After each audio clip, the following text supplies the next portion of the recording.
तोड़ना चाहते हैं औरंगजेब की कब्र। भाई साहब तोड़ने की बात कौन रहे हैं? यहाँ देश में 100 करोड़ हिंदू है, सिर्फ मुंह की बात ही तो चल रही थी। एक मिनट सर, एक मिनट भाई साहब, इस देश में 100 करोड़ हिंदू हैं, तोड़ने की बात ही छोड़ दो। मुंह तो देंगे ना तो औरंगजेब का कब्र पाकिस्तान तक पहुंच जाए। हाँ, कौन औरंगजेब? अरे भैया एक आक्रांता था। महान बताते हैं औरंगजेब। अरे जो महान बताने वाले को पहले जुतवा से काहे नहीं मारते हो भैया? उसकी बात कीजिए। आप 50 लोगों को गोली मार दो, 5 लाख शांत हो जाएंगे। आप मारना चालू तो करो।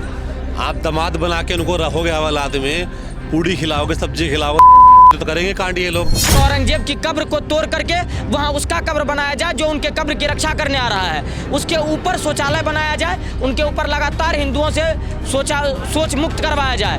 वहाँ पे आप एक भी कांच भी नहीं टूटा है। आप दुकान चलने की बात कर रहा हूँ मैं, कांच भी वहाँ पे नहीं टूटा है एक भी मुसलमान के दुकान का। तो ये सब प्लान किया गया है। भारत जब से आज़ाद हुआ 47 के बाद से एक प्रोपेगेंडा सेट हुआ कि जो हकदार थे वो पाकिस्तान चल गए और जो कि वफादार थे वो हिंदुस्तान रहे। ये बिल्कुल गलत नारा है। जो गद्दार थे वो पाकिस्तान चल गए, जो षड्यंत्र रचने वाले थे वो सारे भारत में रह गए। नमस्कार दोस्तों, मेरा नाम है विकास कुमार। आप देखना शुरू कर चुके हैं भैया जी गजब। अभी हम दिल्ली में मौजूद हैं, लेकिन बात करेंगे महाराष्ट्र के नागपुर की, जहां हिंसा भड़की थी बीती रात और उस हिंसे में कई लोग घायल हुए, कई पुलिस वाले घायल हुए। अब उस हिंसा का मास्टरमाइंड की गिरफ्तारी हो गई है और जो हिंसा भड़काने वाले जो मास्टरमाइंड हैं वो 2024 में लोकसभा का चुनाव भी लड़ चुके हैं। उनका नाम है फ़हीम शमीम खान। लोगों से बात करेंगे और लेंगे राय कि चुनाव लड़ने वाले व्यक्ति हिंसा भड़काने में कब से जुड़ गए। क्या राय रखेंगे नागपुर में जो हिंसा भड़की थी परसों रात में, क्या राय है? देखिए राय क्या है, एक बात बताइए। जाकर देखे ना नागपुर में जो हिंसा भड़काई, एक बात बताइए। जो लोग भाईचारे की बात करते थे, कहाँ गया तुम्हारा भाईचारा? कहाँ कौन से जेब में डालने का काम किया भाईचारे को?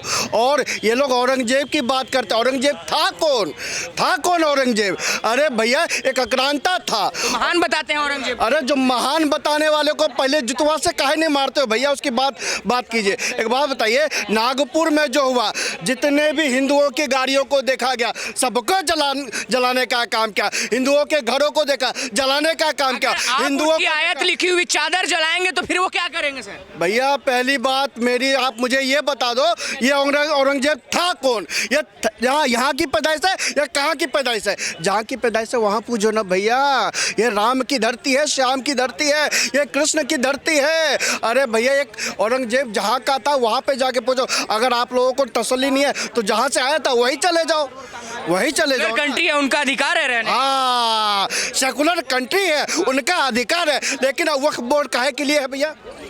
सेकुलर वक्फ बोर्ड का अधिकार भी तो संविधान दे रहा है सर। सेकुलर कंट्री है तो इस दूसरा वक्फ क्या कर रहा है? वक्फ क्या कर रहा है? क्या चाट डाल रहा है? ये कर क्या रहा है वक्फ? ये बताओ। एक तरफ आप कहते हो धर्मनिरपेक्ष, तो धर्मनिरपेक्ष में ये दूसरा वक्फ कहाँ से आ गया? मुसलमानों को आगे बढ़ाने के लिए। फिर वही बात, तो धर्मनिरपेक्ष काहे का बोलो भैया। ये तुम नहीं बोलते हो, ये कहते हो सेकुलरिज्म। और जब सेकुलरिज्म की बात करते हो तो कहते हो वक्फ बोर्ड। तो भैया वक्फ बोर्ड का चीज है? कौन से गोला का है ये है? उसका जिस गोला का क्यों तोड़ना चाहते हैं औरंगजेब की कब्र को आप लोग? क्यों हिंसा भड़काना चाहते हैं? भैया औरंगजेब यहाँ का नहीं था। औरंगजेब यहाँ का था क्या? ये मैं फिर बोल रहा हूँ, ये राम की धरती है, श्याम की धरती है, ये औरंगजेब की धरती नहीं है। जहाँ से वो आया था उसको भगाने का काम किया और अब उसके नामों निशान इतिहास जो भी भूत काल है उनको सबको खत्म करने का काम करेंगे। देश की सरकार इसमें सहयोग करेगी। जिस अखंड भारत की आप सपना अभी देख रहे हैं, उसी अखंड भारत पर उस औरंगजेब ने कई वर्षों तक शासन किया था सर। वही तो मैं आपसे कह रहा हूँ, कई वर्षों तक शासन किया, न जाने कितने मंदिर तोड़ने का काम किया, न जाने कितने हिंदुओं को जलाने का काम, मारने का काम, न जाने क्या क्या करने का काम किया। आज जो लोग उसको पूछते हैं उनको शर्म आनी चाहिए, जो लोग उनका नाम लेते हैं उनको शर्म आनी चाहिए। और भारत की रीति और नीति ऐसी नहीं थी, लेकिन कुछ लोगों के ऊपर क्या ही कहा जाए। और भी लोगों से बात करेंगे, लेकिन क्या राय है नागपुर हिंसा जो भड़की थी परसों रात को, उसके मास्टरमाइंड की गिरफ्तारी हो गई है जिन्होंने लोकसभा का चुनाव भी लड़ा था नितिन गडकरी के खिलाफ नागपुर से। क्या राय है आपकी? देखिए, सबसे पहली बात ये, कोई हिंसा नया नहीं है। अगर देश को उठाया जाएगा तो ये लोग डराने और धमकाने का काम करते हैं, और देश में लगातार आप चाहे पश्चिम बंगाल से उठा लीजिए, चाहे केरल उठाइए, चाहे जम्मू कश्मीर उठाइए, चाहे हैदराबाद उठाइए, चाहे दिल्ली उठाइए, चाहे उत्तर प्रदेश, इन्होंने सिर्फ कहीं ना कहीं एक मोनोप्लेन सेट किया है कि जब सरकार कोई काम करना चाहती है, जब देश को आगे बढ़ाने की बात की जाती है, तो ये लोग ऐसा हिंसा करके डराने की कोशिश करते हैं। उसमें कि हिंसा में हिंदुओं ने जलाई आयतें लिखी हुई चादर। सर, ये अफवाह उनकी तरफ से हमेशा रहता है, क्योंकि ये अफवाह में बड़ी जल्दी फैल जाते हैं, क्योंकि एक तरफ इनके तरफ से निकल जाता है सर तन से जुदा के नारे, तो ये हिंसा कर देते हैं। फिर निकल जाता है सीए का, तो ये हिंसा कर देते हैं। अब जम्मू कश्मीर में कौन सा अफवाह था कि इन्होंने हिंसा कर दिया, केरल में कौन सा अफवाह था हिंसा कर दिया। ये सिर्फ मोनोप्लेंट होता है, एजेंडा होता है, और ये लगातार काम कर रहे हैं। और मैं एक बात बताना चाहता हूँ, ये हिंसा करेंगे क्योंकि देश में आप हिंदुओं को सोच लीजिए कि हिंदू सिर्फ हिंसा के लिए पैदा हुआ है, सिर्फ हिंसा सहने के लिए पैदा हुआ है। कारण क्यों? क्योंकि हिंदू को चाहिए बढ़िया बंगला, 5,000 रुपये का, क्या नाम है, 5-10 लाख रुपए का बढ़िया गाड़ी, ठीक है, 1.5-2 लाख रुपए का मोबाइल बढ़िया, ठीक है, अच्छी खासी सुविधा चाहिए, पर उनके घर में 5,000 रुपये का हथियार नहीं है। उस 5,000 रुपये के हथियार ना होने के कारण वो हमला भी करेंगे और पीटेंगे भी, और ये पिटने के लायक भी हैं। कारण क्या सर, पिटने के लायक क्यों है? क्योंकि इनको मजा आता है। बांग्लादेश में ये पिटे, पश्चिम बंगाल में ये पिट रहे हैं, पाकिस्तान में ये पिट रहे हैं, अफगानिस्तान में ये पिटे, और ये विलुप्त होते जा रहे हैं। आज इस देश की इतनी बड़ी महिमा मंडल है कि 10 की जनसंख्या पे 3 मुसलमान हैं, सिर्फ 2 की और बाकी है। जिस दिन बराबर बराबर का हो जाएगा, 5 हिंदू 5 मुसलमान, फिर देखना क्या होगा। क्यों? क्योंकि इन्होंने सेट कर रखा है, जहां इनको दबाव डालना है ये हिंसा करेंगे, कार तोड़ेंगे, और ये 2-4 दिन की प्लानिंग होती है। आप मुझे बताइए, अचानक में नागपुर हिंसा प्लान्ड थी? सर क्यों नहीं थी, मैं बताता हूँ कैसे नहीं थी। अचानक में पार्किंगों से गाड़ी गायब हो जाती है मुसलमानों की, अचानक से वहां पर दुकानें सेट हो जाता है कि किस दुकान पर आग लगाना है, किस पर नहीं लगाना है। अचानक से सेट हो जाता है कि ये गाड़ी में आग लगेगी, किस पर नहीं लगेगी। सेट हो जाता है कि इस घर में आग लगाना है, इसमें नहीं लगाना है। ये क्या प्री प्लान 1 घंटे में होता है? आप कर लोगे? ये कम से कम 2 से 3 दिन का प्लान होता है। जो कह रहे हैं कि हरा चद्दर बिछाया, कुरान की आयतें जला दी, कुछ नहीं हुआ। ये सब प्लान था। इनको पता था कि जंतर मंतर से इनके आका अब्बा औरंगजेब के औलाद, नाजायज औलाद, जब वहां से भाषण देंगे तो इनको केंद्र सरकार को डराना है। औरंगजेब की कब्र क्यों तोड़ना चाहते हैं? हिंदू संगठन क्यों पीछे पड़े हैं? कब्र क्यों रखना चाहते हैं? 1 सेकंड, आप क्यों रखना चाहते हैं? नहीं रखना चाहते सर, उनकी आस्था जुड़ी है औरंगजेब से, मैं भी वो रखना। ऐसी आस्था पे मैं मूतता हूँ, ठीक है, सीधी सी बात है। क्यों? क्योंकि मुझे एक बात बताइए, वो औरंगजेब जिसने 40 लाख हिंदुओं को अपने कार्यकाल में मारा हो, जिसने अपने बाप का जो सगा नहीं हुआ हो, मैं कहता हूँ औरंगजेब ने जब लास्ट में जेल में डाल दिया अपने पिता को, अपने भाई का गला काट दिया, वो तो कहानी सबने सुना है। औरंगजेब के बाप ने, जहांगीर ने जब लेटर लिखा, एक पत्र लिखा अपने बाप को, उसमें लिखा कि बेटा औरंगजेब, तूने खुदा के लिए, सत्ता के लिए क्या किया मुझे नहीं पता, पर मुझे धन्य है उन हिंदुओं का, मैं वो कहूँगा कि अपने मरे हुए बाप का भी वो कम से कम पिंडदान करते हैं। तूने मुझे उस पे क्या कार्रवाई की उम्मीद करते हैं? फहीम समीम खान कह रहा हूँ, ऑन द स्पॉट गोली मारो। जितने भी मास्टरमाइंड है, जितने भी जिन्होंने सिर्फ वहाँ पर मौजूदगी भी दिखाई है, उसके घर को जमीन जोत करने का सरकार काम करे, और हम और महाराष्ट्र की जनता समर्थन में, क्योंकि महाराष्ट्र की जनता का हर एक व्यक्ति जो सनातनी है वो छत्रपति शिवाजी महाराज का लड़का है और वो बच्चा है, तैयार है वो। अब अगला अगर किसी ने वार किया तो उसकी कार्रवाई अच्छे से दिया जाएगा। क्या राय रखेंगे सर? नागपुर में जो हिंसा भड़की, उसके मास्टरमाइंड की गिरफ्तारी हो चुकी है, फहीम समीम खान, जो नितिन गडकरी के खिलाफ चुनाव भी लड़ चुके हैं लोकसभा का 2024 में। क्या राय है? गिरफ्तार क्यों करा उसको? पहली बात तो गिरफ्तार नहीं करना चाहिए उसको। देखो, व्यक्ति ने देखो दंगा करा, कुछ भी करा, उसकी अपनी आस्था है, दंगा करा उसने, तो पुलिस को अपनी आस्था दिखानी चाहिए, उसके माथे में बिंदी बना देनी चाहिए गोली से। गिरफ्तार क्यों करना है? गोली मारने से समस्या का समाधान हो जाए? आप 50 लोगों को गोली मार दो, 5 लाख शांत हो जाएंगे। आप मारना चालू तो करो। आप दामाद बना के उनको रखोगे हवालात में, पूड़ी खिलाओगे, सब्जी खिलाओगे, तो माता चोदी तो करेंगे कांड ये लोग।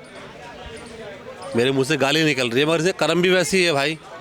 दंगा प्री प्लान कर रहे हैं ये लोग, पूरा का पूरा सिस्टम है। तोड़ना चाहते हैं औरंगजेब के कब्र? हाँ, क्यों तोड़ना चाहते हैं? औरंगजेब का कब्र होना क्यों चाहिए? आप एक कारण बता दो कि औरंगजेब के कब्र होने से देश में क्या भला हो रहा है? कुछ भला हो रहा है? नहीं, उनकी आस्था जुड़ी हुई है। कौन से दोगले मुसलमान की औरंगजेब से आस्था है? सच्चा मुसलमान सिर्फ अल्लाह से रखता है वास्ता अपना, ठीक है। औरंगजेब से उसको कुछ मतलब नहीं है। 57 मुस्लिम कंट्री हैं, औरंगजेब का एक भी मकबरा शौचालय औरंगजेब के नाम से कुछ भी किसी भी देश में आप बता दो, मैं मान जाऊंगा। 57 देश मुस्लिम देश है, कहीं पे है क्या? सिर्फ भारत के मुसलमानों का सिर्फ ये है कि सबको लेके चलेंगे वो? क्यों? कि वो कन्वर्टेड मुसलमान है, भारत के मुसलमान। लेकिन जो नागपुर में जो दंगा भड़का, उसके ऊपर एक आरोप भी लग रहा है कि हिंदू संगठनों ने हरे चादर पर लिखी हुई कुरान की आयतें जला दी, उसके बाद ये दंगा भड़क गया। कुछ भी बोल दूंगा मैं, बोल दूँ यहाँ पे गीता जलाएगी, मान लोगे आप? क्या सबूत है उनका भाई? जो हरी चादर जली, क्या सबूत है उनका? कुछ एविडेंस है उनके पास?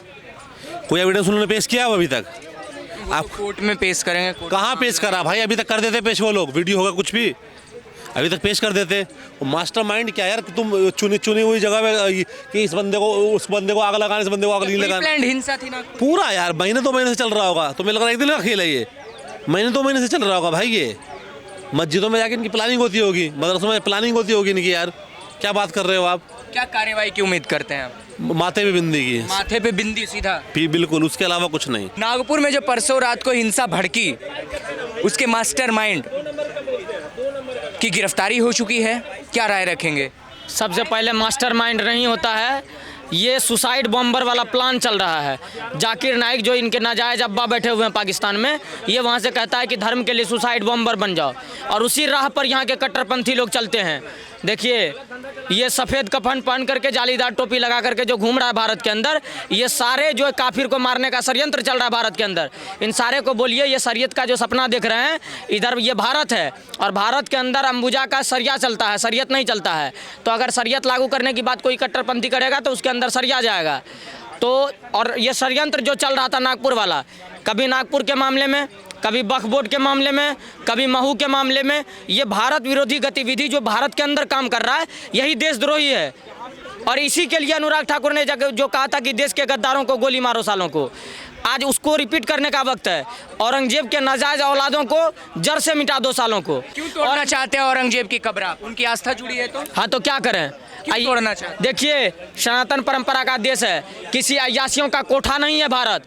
तो यहाँ उसकी अम्मा का काम नहीं कर रही है, और ना इस देश में कोई भी औरंगजेब, बाबर, अकबर, इल्तुतमिश, हजरत निजामुद्दीन, शाहजहां का कब्र नहीं रहेगा। और सुनिए, औरंगजेब के कब्र की बात आती है तो मैं देवेंद्र फडणवीस और महाराष्ट्र सरकार से निवेदन करना चाहता हूं कि औरंगजेब की कब्र को तोड़ करके वहां उसका कब्र बनाया जाए जो उनके कब्र की रक्षा करने आ रहा है। उसके ऊपर शौचालय बनाया जाए, उनके ऊपर लगातार हिंदुओं से सोच मुक्त करवाया जाए, ताकि उनको समझ में आए कि ये देश संतों का रहा है, इस देश में आक्रांताओं की कोई जगह नहीं है। दूसरी बात है, ये सारे टोपीबाजों को बताइए और समझाइए कि ये बिल्कुल शांत रहेंगे तो हम भी शांत रहेंगे, वरना आरएसएस के कार्यालय वहीं पर हैं। हम सेवा सुरक्षा संस्कार की बात करते हैं, तो सुरक्षा के मामले में अगर हमारे पे आएगी तो हम फिर वही 72 के आसपास का प्लान कर देंगे, फिर इनको दिक्कत हो जाएगी। देखिए, इनको है कि खाने के लिए खाना नहीं है, जहन्नुम में जाना नहीं है, उसी प्लान पे चलता है। उसी प्लान पे ये सारे कट्टरपंथी चलते हैं, जो भारत से लेकर पाकिस्तान तक, सीरिया से लेकर लेबनान तक, फिलिस्तीन से लेकर के कनाडा तक, सारे जगह पर फैलाए जा रहे हैं। ये भाईचारा, एक मिनट, जो और कट्टरपंथी कहता है कि भारत के अंदर भाईचारा है, मैं उनसे पूछना चाहता हूं, इस्लाम में भाईचारा का कॉन्सेप्ट कहीं पे लिखा हुआ है? अगर नहीं है तो या तो आप इस्लाम को नहीं मानते, या फिर भाईचारा के नाम पर हिंदुओं को चूतिया बना रहे हैं। है कि नहीं है? भाईचारा बेचारा कुछ नहीं है, भाईचारा बेचारा कुछ नहीं है। भारत जब से आज़ाद हुआ 47 के बाद से एक प्रोपेगेंडा सेट हुआ कि जो हकदार थे वो पाकिस्तान चल गए और जो कि वफादार थे वो हिंदुस्तान रहे। ये बिल्कुल गलत नारा है। जो गद्दार थे वो पाकिस्तान चल गए, जो षड्यंत्र रचने वाले थे वो सारे भारत में रह गए। जो कहता है कि भारत के विरोधी गतिविधियों में काम करता है, जो अवैसी 15 मिनट, देखिए आज जो गरीब और असहाय मुसलमान है देश के अंदर, उनसे निवेदन करना चाहते हैं हम कि कोई भी व्यक्ति ओवैसी के बहकावे में ना आए, वरना जिस दिन सरिया डाला जाएगा उस दिन सबसे पहले ओवैसी भाग के दुबई में खड़ा होगा और ये सारे पेला जाएंगे। कार्रवाई होनी चाहिए मास्टरमाइंड के खिलाफ। मास्टरमाइंड के खिलाफ जेल फेल होने की कोई जरूरत नहीं है, इनका इनकाउंटर होना चाहिए मास्टरमाइंड का, वरना योगी जी के राज में लाया जाए, इनके ऊपर वही होना चाहिए जो अतिक अहमद के साथ हुआ है। एनकाउंटर और बुलडोजर से समाधान हो जाएगा, डेफिनेटली समाधान होगा। सुनिए, जिनकी दुकानें जलाई गई है ना, उनको सौंप देना चाहिए, ऐसे आरोपी को खुद फैसला कर लेंगे, ठीक है, उनको सौंप देना चाहिए। प्लान्ड हिंसा लगती है नागपुर में। अरे एक बात बताओ, वहाँ पे मुसलमानों का दुकान नहीं जलता और हिंदुओं का दुकान जल जाता है, तो ये प्लान नहीं है तो क्या है? ये प्लान नहीं है तो क्या है? सारा चीज प्लान करके किया जा रहा है।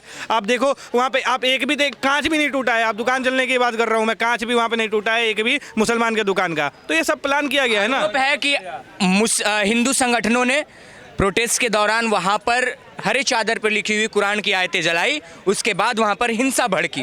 क्या रहा है ये इसका सबूत, इसका सबूत, एक मिनट, इसका सबूत है क्या? इसका सबूत है क्या? जैसे वो लोग दिख रहे हैं कि वो लोग जला रहे हैं दुकान, उसका सबूत है, इसका सबूत वो लोग दिखाएंगे, ठीक है। और उसके बाद से दूसरी बात, ये जो अभी चादर बात कर रहे हैं, अभी तो आप इनके भाईचारा का भी पोल खोलता हूँ। अभी मोहम्मद शमी की जो वाइफ है, उन्होंने एक पोस्ट किया था।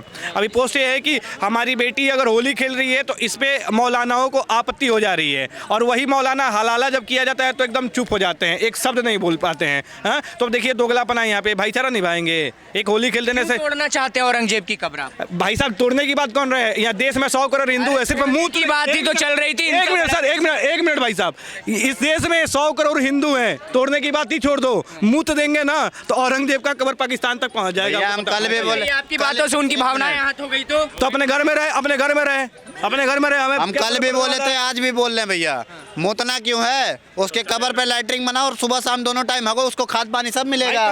कम से कम 100 करोड़ प्लस का रेवेन्यू उससे जनरेट हो जाएगा। वहाँ पे सिर्फ शौचालय बना देंगे तो हम खुद जाकर इनके खिलाफ क्या कार्रवाई की उम्मीद करते हैं? क्योंकि 2024 में लोकसभा का चुनाव लड़ा था, जो मास्टरमाइंड निकला है इस दंगे का, नितिन गडकरी के खिलाफ। जो इजराइल के पास 40 फुट वाला जो बांस है ना, वो पिछवाड़े में डाल देना चाहिए ऐसे मास्टरमाइंड के। क्या होना चाहिए? अरे हमारा बांस डाल दो, ऐसे ही मर जाएगा साला।